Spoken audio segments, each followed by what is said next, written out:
Hello everyone, it's LeBron James. Non, je rigole, c'est Brocky Brooks. J'ai été invité par Marie et Parion Sport. On va faire un resto basket, j'adore le basket, donc tout va bien se passer. Et apparemment, il y a potentiellement à manger. Là, j'ai vraiment faim, donc j'ai vraiment hâte. Allez, on y va. J'ai été exceptionnel. Ah non, j'abandonne. On va revenir à la NBA. Waouh, c'est qui ce type? Let's go baby. Bonjour Brocky ou Kevin. C'est comme tu veux. Kevin, ça va? C'est bien Kevin? Ouais, ça te va bien. Allez, pour une fois, on va t'appeler Kevin, qui est ton vrai prénom. Je suis ravie de t'accueillir dans Resto Basket. Ravi d'être accueilli. La NBA, c'est une passion qui est venue assez tardivement. Raconte-nous un petit peu, comment est-ce que tu t'es mis au basket? J'ai découvert le basket grâce à mes frères avec Iverson. Je regardais mon frère qui avait enregistré des matchs et je suis passé derrière lui et j'ai vu un petit avec des tresses, avec un sleeve, des tatouages dribblés. J'ai dit waouh, j'adore ce qu'il fait là, c'est incroyable. Et du coup, c'est comme ça que j'ai commencé à m'intéresser au basket. J'ai découvert Allen Iverson qui a été mon premier joueur de basket préféré. Je voulais faire comme lui. Finalement, plus tard, j'ai découvert un peu plus la vie, etc. Donc j'ai un peu lâché le basket pendant quelques années et je suis revenu bien plus tard. Je suis retombé sur quelqu'un qui m'a refait kiffer le basket, comme Iverson. Je suis tombé sur Kyrie Irving. Et j'ai dit, waouh, c'est qui ce type? Encore un petit. On va revenir en détail sur ces coups de foudre que tu as eu pour des joueurs NBA. On peut rappeler quand même que tu es un créateur de contenu, un streamer, mais aussi un sportif. Tu fais de la boxe en ce moment. Carrément. Tu fais plein de sports différents. Qu'est-ce que tu aimes dans ce monde du sport? Le dépassement de soi, la fierté que ça procure à la fin quand tu as tout donné et tu sais que tu ne peux pas donner plus. À la fin, ça te procure une sensation incroyable et l'envie de gagner, quoi. J'ai un gros instinct de compétition, j'adore gagner, donc c'est un peu tout ça mélangé. Donc le 7 décembre, tu as un combat de boxe. C'est ça. Que tu vas gagner donc. Ah ouais, je fais tout pour gagner. Le 7 décembre, combat de boxe à la Défense Arena. Ça va être exceptionnel. Vous le retrouverez dans la catégorie poids lourd. Et oui, c'est un poids lourd et il travaille comme un dingue. Il revient de l'entraînement, il repart à l'entraînement. Il tient, il sourit, mais il a mal partout. Ouais, ça va. Ça va, hier soir, j'ai fait un banc froid. Bravo. T'as tenu combien de temps? 5 minutes. Et mon coach m'avait dit de tenir 2 minutes. Ah bravo. En fait, ça m'a tellement fait du bien que j'étais à 2 heures de m'endormir dedans. C'était dur de rentrer, je vais pas te mentir que ma première tentative, j'ai filmé en plus, j'ai dit ah non, j'abandonne. On va revenir à la NBA et on ouvre toujours nos repas de Resto Basket avec une boîte mystère. Je pense, d'après ce que tu m'as dit, que l'on a vu juste. Oh ouais, pas mal. Incroyable. Un sweat des Sixers. La franchise, bien sûr, historique d'Allen Iverson. Et carrément. Pas que, maintenant, c'est vraiment une franchise qui compte dans l'histoire de la NBA. On va tester tes connaissances sur Allen Iverson, donc, puisque tu nous as dit que tu étais fan de lui, bien sûr, mais sur d'autres joueurs aussi. T'aimes plutôt les arrières, d'après ce que je comprends. J'aime bien les arrières. Après, mais je pense que les joueurs qui m'impressionnent le plus, je pense, ça va être les ailiers. Ils sont forts à l'intérieur, ils sont forts à l'extérieur. Des joueurs comme LeBron, comme KD, sont tout simplement insupportables. Parce que c'est des mecs qui font plus de 2 mètres et qui sont très adroits. Donc, ouais, les ailiers, je trouve qu'ils sont très impressionnants. Après, oui, évidemment, j'aime bien les arrières. Il y a beaucoup de postes qui me font kiffer. Ils font pratiquement tout ce kiffer. Et ils sont tous devenus très impressionnants, surtout dans le basket d'aujourd'hui, quoi. On va faire un petit quiz tous les deux. Je vais te poser des questions plutôt tournées sur les arrières et les petits, arrière ailier, tout ça, quoi. Le chronomètre va se mettre en route, tu as 1 minute pour répondre au plus grand nombre de questions. Quel arrière a remporté 3 titres de champion NBA avec les Golden State Warriors dans les années 2010? Klay Thompson ou James Harden? Klay Thompson. Bien sûr, qui est surnommé The Bear et a remporté le titre de MVP. En 2018, c'est James Harden ou Devin Booker? Harden. Bien sûr. Quel arrière a marqué 70 points lors d'un match en 2017? C'était contre les Celtics. Est-ce que c'est Devin Booker ou Bradley Beal? Devin Booker. Cet arrière a été finaliste de la NBA avec les Miami Heat en 2020. Il est connu pour son jeu défensif et son leadership. Est-ce que c'est Jimmy Butler ou CJ McCollum? Jimmy Butler, carrément. Quel arrière est célèbre pour son adresse exceptionnelle à 3 points et forme avec Steph Curry, le meilleur duo de shooters de l'histoire de la NBA? The Splash Brothers, Klay Thompson. Évidemment, j'ai même pas besoin de lui donner des propositions, il connaît tout. Quel joueur a été sélectionné plusieurs fois au All-Star Game et mené la NBA en points marqués lors des saisons 2020 et 2021? Est-ce que c'est Bradley Beal ou Luka Doncic? Luka Doncic. Non.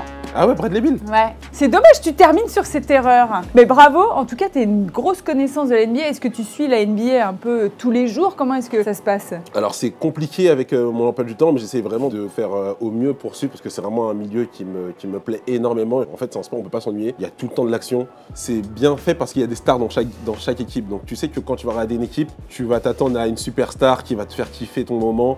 Et c'est quelque chose qui se perd dans d'autres sports. Sur les réseaux, j'essaie toujours de regarder au moins des highlights pour voir ce qui s'est passé, etc. Avec l'année dernière qu'il est arrivé de Wemby en force, ça m'a vraiment remis à fond dedans, quoi. Kyrie Irving est aussi bien sûr un joueur qu'on adore regarder, qui des fois fait un peu plus discuter sur ses sorties qu'il peut avoir en dehors du basket, mais c'est un joueur exceptionnel. Il est dans son monde, quoi. Un peu, ouais, c'est vrai. Mais il a l'air d'avoir trouvé sa place à Dallas, non? Oui, il a l'air d'avoir trouvé sa place à Dallas, très heureux. Moi, c'est quelqu'un que je suis depuis très longtemps. C'est une bénédiction, le mec est juste trop fort, ses finitions au panier.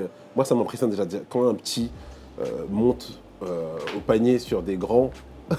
Ça m'impressionne, mais en plus là c'est des athlètes de haut niveau, donc le mec il arrive dans les airs, tu sais pas s'il va finir main droite, main gauche. Des fois j'ai l'impression que même lui ne sait pas. Il y va au hasard, il tire dans la boîte, il y a une boîte mystère, main gauche, allez c'est parti.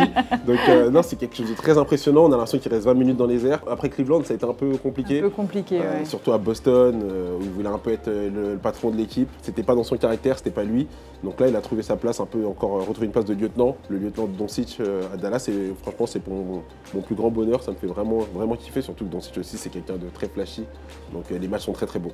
Si tu pouvais aller voir un match NBA, quelle franchise t'irais voir? Les Lakers. J'irais voir LeBron James, je vois LeBron James au moins une fois dans ma vie. Je comprends pas, le mec, c'est l'impression que c'est du bon vin, quoi. Ah, il a 40 ans, ouais. C'est pas possible. Enfin, il va les avoir. Tu te demandes est-ce que la vieillesse tu fais quelque chose, quoi. Et tu vois qu'en fait, en dehors du basket, il fait très attention à son corps, il investit beaucoup d'argent dans son bien-être.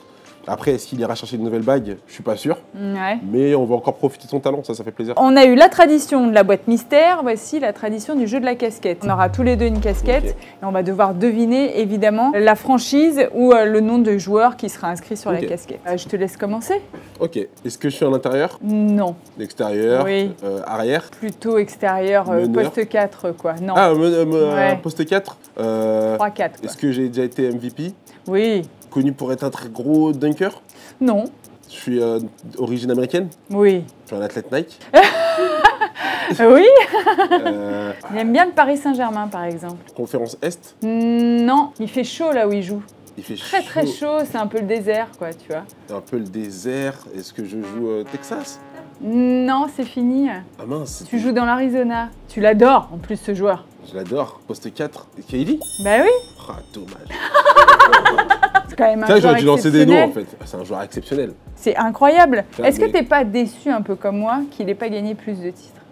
Ah mais totalement. Ah, totalement. merci. Je suis carrément déçu. Je suis même un peu déçu qu'il n'ait pas gagné avec OKC. Quand on parle de Wemby, de Kevin Durant, on se dit qu'ils se ressemblent un petit peu. Ouais, il y a vraiment beaucoup de similitudes. Il y a beaucoup de similitudes. C'est dur de défendre sur ces mecs-là parce qu'ils sont déjà très grands et quand ils sautent pour shooter, ben, comment tu les gênes?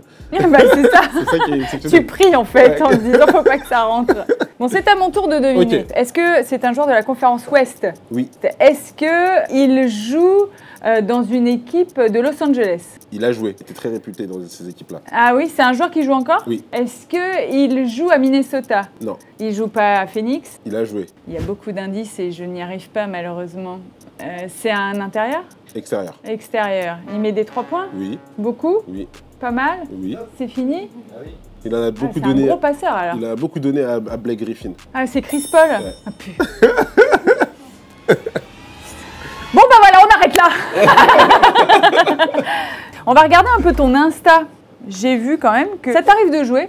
Oui, ça m'arrive de jouer. Ça m'arrive de jouer. Avant, je jouais vraiment énormément. Il faut savoir que je suis d'origine haïtienne et il y a beaucoup d'Haïtiens aux États-Unis. Quand j'allais là-bas pour les vacances, je jouais beaucoup au basket. Et là, j'avais joué il n'y a pas très longtemps. Je sais pas ce qui m'est arrivé. J'étais à mon prime.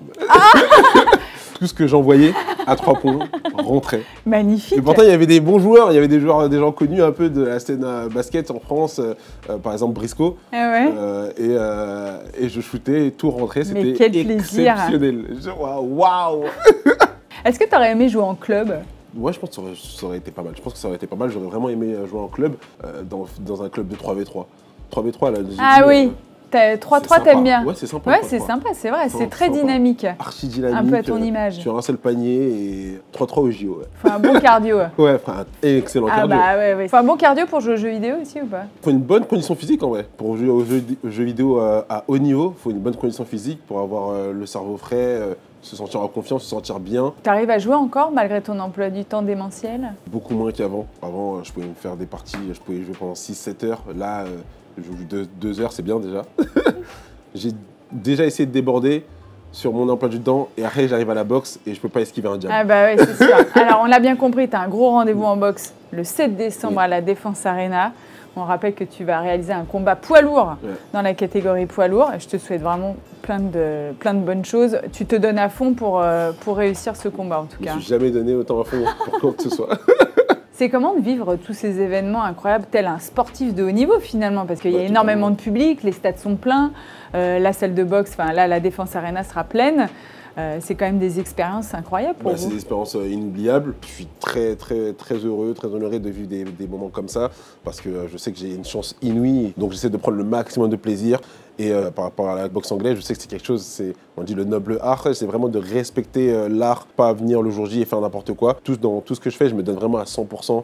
Avant de se lancer un dernier défi, on va parler un peu de la saison qui se déroule actuellement. Les Celtics se sont champions en titre. Est-ce que tu les vois conserver leur titre? Parce que finalement, dans cette équipe-là, il n'y a pas eu énormément de changements. Celtics, ils ont l'air très sérieux. J'ai vu Jaylen Brown à revenir plus costaud que jamais. Lui qui n'était pas chez les Avengers. Lui qui n'était pas chez les Avengers, alors que vraiment, quand même, hein, c'est un joueur exceptionnel. MVP des finales, pas chez les Avengers. Et pourtant, ils avaient déjà, on les a appelés les Avengers pour dire à quel point ils sont terrifiants.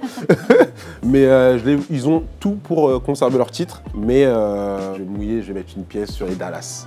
Ah, sur les Mavs. Ouais, sur les Mavs. J'aimerais bien que Doncic prenne une bague. Doncic avec Kyrie. Donc, dans une conférence monstrueuse, la conférence Ouest. C'est devenu très stack. Et j'ai aussi hâte de voir Wemby avec Chris Paul. J'espère qu'ils vont faire une meilleure saison. En tout cas, c'est sûr qu'avec Chris Paul, il y aura des ballons intérieurs. Il le sait. Il sait qu'il va aussi avoir beaucoup d'alley-oop. Donc je pense que Chris Paul a plus hâte que la saison commence que moi. Je pense qu'il a hâte d'envoyer des alley-oop, juste mettre des ballons autour du panier, il sait qu'il y a quelqu'un qui va récupérer. Donc ça va être une saison, je pense qu'il va être une saison excitante et pleine de rebondissements et pleine de records aussi. Bah alors viens, on va dehors, on va aller tester ton adresse. C'est parti. Donc nous voilà à un autre moment de défi, une autre tradition dans Resto Basket. Tu aimes beaucoup ce jeu. Ah ouais, j'adore. Parce que dès que tu as vu le ballon et tu as vu le panier, tu t'y es mis. Je te donne les règles, tu as 24 secondes pour mettre le plus grand nombre de paniers. Pas beaucoup. C'est pas beaucoup, mais sache que Giorgio est le grand vainqueur, en tout cas le recordman de ce jeu. Giorgio, c'est mon gars. Je ne te donne pas mon chiffre, parce que j'ai été exceptionnel. 3, 2, 1, c'est à toi. 2, 3, 4, 5, 6, 7, 8, 9, 10, 11, 12, 13, 14, 15, 16, 17, c'est terminé. Quel était le record de Giorgio? 13. Eh oui, il le savait en plus. Une belle célébration à la LeBron. Let's go. Je peux jouer quand même ou pas? Bien sûr que non, mais l'autre, il a à fond la caisse. 3, 2, 1, c'est parti. 2, 3, 4, 5, 5, c'est pas vrai. 6, 7, 8, avec la planche pas mal. Ah oui. 9, ah, c'est nul. 9, non. Faut paniquer. 10. Ah ouais. J'ai validé sur le buzzer. Merci. Au buzzer. Merci. Au buzzer. Merci. C'est là. Bon, je suis ravie que tu aies fait ce si beau score. Merci beaucoup d'être venu dans Resto Basket. Bah, merci à toi de m'avoir accueilli. C'était vraiment exceptionnel. Ouais, nous aussi. Vraiment, on te souhaite plein de bonnes choses pour la suite. Merci. Et on te suivra de très près. Let's go, baby. À bientôt. À bientôt.